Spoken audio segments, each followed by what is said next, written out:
শুরুতেই যেই প্রশ্নটা দিয়ে একদম ডিবেটটা শুরু করলাম সেটাতে একটু বোঝার বিষয় রয়েছে।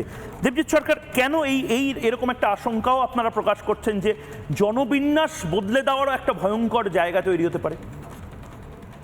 একই রকমভাবে যদি যে কথাটা আমাদের দলনেতা বলেছেন, বিরোধী দলনেতাও বটেন, যে একই সঙ্গে রাজ্যসভার সাংসদ শ্রমিক ভট্টাচার্য বলছেন বিধাননগরে নাকি রোহিঙ্গাদের এরকম জায়গা তৈরি হয়েছে, একটা কিছু করা হয়নি। একদম, যে প্রত্যেক জায়গাতেই তো এরকম জনবিন্যাসের পরিবর্তন হচ্ছে, ডেমোগ্রাফি র্যাপিডলি ডিক্রিজ করছে, চেঞ্জ হচ্ছে, এটা একটা সমস্যা। তার সঙ্গেও যখন অপারেশন সানশাইন হয়েছিল তখন আমরা একটা এই একই রকম দেখেছিলাম যে রাত্রির 11টার সময় হাতিবাগানে বুলডোজার চললো, অন্যদিকে ওই খিদিরপুরের ওখানে ওদের আলাদা মল করে, আমার সঙ্গে শ্রমিক নেতারা রয়েছেন, তারা স্মরণে আনতে পারবেন, তাদেরকে সরানো হয়েছিল আগে তাদের জন্য ব্যবস্থা করে, এবং তাদের চাবি টাবি দিয়ে দেওয়া হয়েছিল, হাতে তুলে দেওয়া হয়েছিল সেই সময়। কিন্তু এদের জন্য সেরকম কিছু করা হয়নি। কতগুলো হকার্স কর্নারের মতন করা হয়েছিল, সেটাও শ্রমিক আন্দোলনের যারা তখন নেতৃত্ব দিতেন, যখন হকার সংগ্রাম কমিটি, এবং তখন তারপরে সেখান থেকে বেরিয়ে এসে যারা জিনিসটাকে খুব লড়াই দিলেন, তারপরে একটা মোটামুটি জায়গা তৈরি হলো। কিন্তু কখনো একটা জিনিস অদ্ভুত ব্যাপার, যে আজকে দেখুন না, যে উদ্যোগ নিয়ে পুলিশ এইভাবে করছে, দেখুন পেটের ভাতের তো কোনো জাত হয় না, হওয়া উচিতও নয়, ধর্মজাত পেটের ভাতের হওয়া উচিত নয়। কিন্তু যদি কলকাতা পরিষ্কারের কথাই হলো, রাজাবাজার কি কলকাতার বাইরে? খিদিরপুর কি কলকাতার বাইরে? আপনি চলুন অন্য কোনো জায়গায়, আপনি সবথেকে বড় কথা হচ্ছে যে নিউ মার্কেটের চারপাশ কলকাতার বাইরে। আমি কখনোই বলবো না যে হকার উচ্ছেদ কতটা দরকারি, কতটা অদরকারি, কি দরকার, কেননা একটা আইন আছে। আমাদের দুর্ভাগ্য যে আমাদের এই রাজ্য সরকার এই স্ট্রিট ভেন্ডার্স অ্যাক্ট 2014 তার না তো নিয়েছেন, না তো ইমপ্লিমেন্ট করেছেন, না বামপন্থীরাও তাতে খুব উদ্যোগী ছিলেন, তারা সমর্থন করেছিলেন, তারা মনে মনে চান, তাদের যারা শ্রমিক নেতা তারা মনে মনে বিশ্বাস করেন যে সত্যিই তো এটা হওয়া উচিত, কিন্তু তারাও করে যেতে পারেননি, কেননা 2014 আইন 11তে তো সরকারই বদলে গেল। আর 11 থেকে আজ অবধি দিদিমণি কোনো দিনই এটাকে সামনে আনেননি। বিভিন্ন সময় দেখবেন ক্লিপ দেখাচ্ছিলেন, 15তে উনি 11তেও বলেছেন আমি তোমাদের সঙ্গে আছি, 15তে বললেন একটা আইন হওয়া উচিত, একটা কার্ড হওয়া উচিত, আরে কার্ডটাও তো এই আইন অনুযায়ী হওয়া উচিত। এবং সবথেকে বড় কথা দেখুন, এই আইনের একটা 3 নম্বর প্যারাগ্রাফ মানে সেকশন, সেটা কি বলেছে জানেন? No street vendor shall be evicted, shall মানে মেটে নয়, shall be evicted or as the case may be relocated till the survey specified. একটা সার্ভে করতে হবে, সেই সার্ভে অনুযায়ী under subsection 1 has been completed and the certificate of vending issued by the street to all street vendors. এই যে card, এই যে certificate, এটা ইস্যু করার কথা। মুখ্যমন্ত্রী সব জানেন, মুখ্যমন্ত্রী আমাদের বোকা বানানোর চেষ্টা করছেন।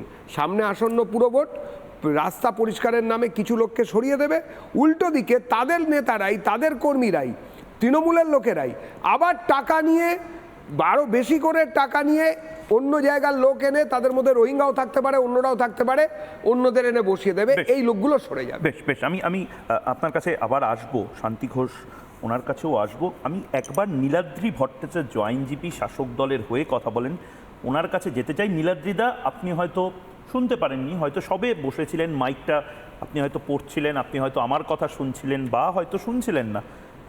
মমতা বন্দ্যোপাধ্যায়, আপনার রাজ্যের মুখ্যমন্ত্রী, মাননীয় মুখ্যমন্ত্রী মমতা বন্দ্যোপাধ্যায়ের একটি প্রতিক্রিয়া আমি শুনিয়েছি। মমতা বন্দ্যোপাধ্যায়ের পলিটিক্সের একটি ইন্টারপ্রিটেশন আমি বাংলার মানুষকে শুনিয়েছি, আবার শোনাচ্ছি। কারণ মমতা বন্দ্যোপাধ্যায়ের যদি এটা স্ট্যান্ড পয়েন্ট হয়, তাহলেও মমতা বন্দ্যোপাধ্যায় অন্যায় করছেন। কি অন্যায় করছেন শুনে নিয়ে আগে, তারপরে আপনাকে এই প্রশ্নটা করব।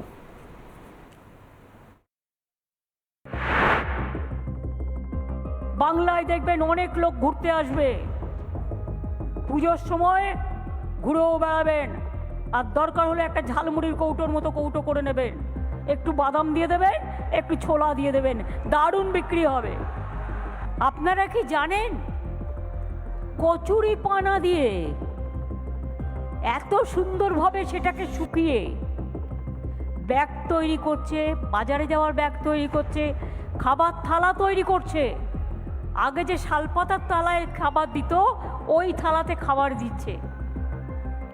বাচ্চাদের জন্য তুলোর পিলো ইউজ করে, মানে বালিশ। এই কাশফুল দিয়ে কত ভালো হতে পারে।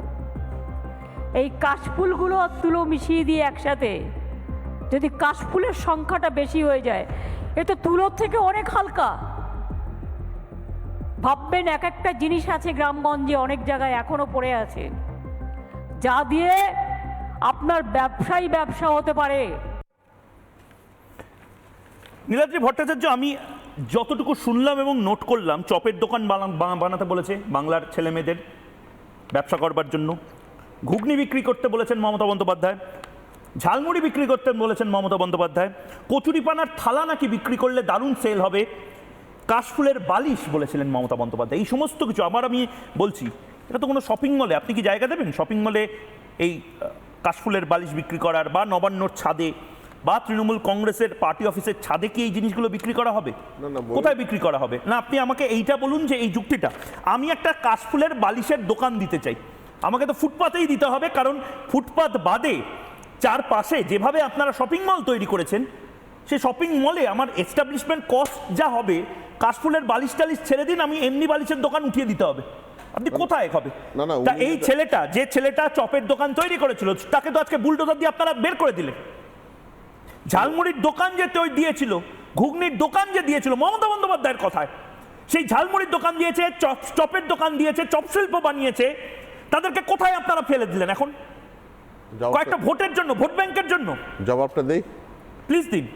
মমতা ব্যানার্জি যেটা বলেছেন, যে ক্লিপিংটা দেখাচ্ছ মুখ, সেই ক্লিপিংটাতে উনি বলেছেন ভিলেজ ওরিয়েন্টেড ইন্ডাস্ট্রির ব্যাপারে। এবার তোমার প্রশ্ন হলো, মানে গ্রামের লোক শুধু চপ খায়, যে ছেলেটা এই যে শহরের লোক কি ওটস খায় শুধু? এই যে পাতা দিয়ে গ্রামের লোক শুধু কাশফুলের বালিশে ঘুমাবে, আর শহরের লোক সুন্দর সুন্দর খাটে শোবে। কোয়েশ্চেনটা হলো, এই যে হকারদেরকে আজকে এভিকশন করা হয়েছে, এই হকারগুলো এই জন্য এভিকশন করা হয়েছে, দে ওয়্যার অল ইলিগাল। আমাদের এখানে মাথায় রাখতে হবে, 2 মাস আগে কেন ইলিগাল? কেন হাইকোর্টের ইলিগাল? কেন হাইকোর্টে আমি যেহেতু প্রত্যেকে কেউ কারোর উপর কথা বলছে না, একদম কেটে কেটে আপনাকেই জিজ্ঞেস করছি, ইলিগাল কেন বলে দিচ্ছি। ধরুন কলকাতা শহরে আমি ইল্লিগাল একটা পার্কিং করলাম, আমি এমন একটা জায়গাতে আমার গাড়িটাকে দাঁড় করালাম বা অটোকে দাঁড় করালাম, সেটা ফাইন হয়, পুলিশ ফাইন করে। তাহলে ইল্লিগালি একটা স্ট্রাকচার উঠে যাচ্ছে, ফাইন কেন করা হয়নি? না আসলে যে কথাটা মমতা বন্দ্যোপাধ্যায় বলছেন, ঘুষ খেয়েছে, তার জন্য তো আজকে দেখছো যে পুলিশ ঘুষ খেয়েছে, তার মানে তার জন্য দেখছো আজকে বুলডোজার চলছে। না বুলডোজার চলছে, এতদিন পরে চলছে কেন? মমতা বন্দ্যোপাধ্যায় রাজ্যের পুলিশ মন্ত্রী, মমতা বন্দ্যোপাধ্যায় রাজ্যের পুলিশ মন্ত্রী এতদিন ধরে কি করছিল? আজকে যদি এখানে ক্যামেরাটা না চলে, আজকে যদি এখানে আপনি এসে চা না পান, আজকে যদি এখানে এসিটা না চলে, আপনি তো আমাকে বলবেন, আপনি তো আমাকে বলবেন যে রিপাবলিকে এই অবস্থা, মমতা বন্দ্যোপাধ্যায় কেন দায় দেবেন না? কার্ড নেই, ওরা ওখানে ব্যবসা করবে না। ওখানে টাউন ভেন্ডিং, আমাদের কেএমসির মধ্যে টাউন ভেন্ডিং কমিটি আছে। আচ্ছা, তাই town vending committee, very good বলছি। তারপরে হাইকোর্টে 2 মাস আগে মামলা হয়েছিল গ্র্যান্ডের হকারদেরকে নিয়ে, সবার ক্ষেত্রে, সেখানে সবার কোন আদালতে সমস্ত গোটা বাংলাতে, গোটা বাংলার সমস্ত হকারদেরকে উঠিয়ে দিতে হবে, এটা আদালত বলেছিল। গোটা বাংলার সমস্ত হকারকে উঠিয়ে দিতে হবে, এটা বাংলার কোন প্রতিষ্ঠান বলেছিল? যার জন্য যদি দেখো গ্র্যান্ডের ওখানে ইয়েলো লাইন টেনে দেওয়া হয়েছে। আর এই যে হকারগুলো বলছো, যাদের কার্ড নেই, ওরা ব্যবসা ওখানে ওইভাবে করবে না। It is a very delicate subject. কিন্তু আমি সেটাই যে আজকে সিএম বলার পরে পুলিশ সক্রিয় হয়ে একবার ইস্যু করেছে।